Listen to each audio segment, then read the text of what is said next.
плотненька така тканинка, дуже приємна до тіла, гарно виглядає. Дивіться, є в нас бежевий колір з такою полоскою, ось така дрібніша полоска і однотонна колір. Почнемо з кольора баклажан.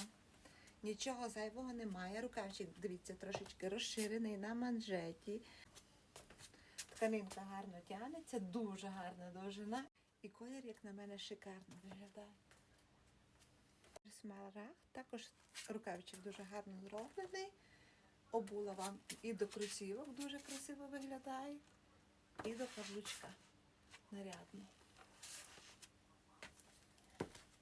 Ця колір моко підходить і до каблучка, і до кросівок гарно виглядатиме.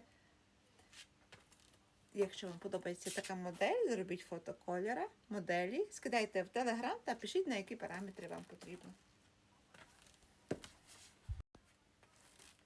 Розміри з 50 по 56.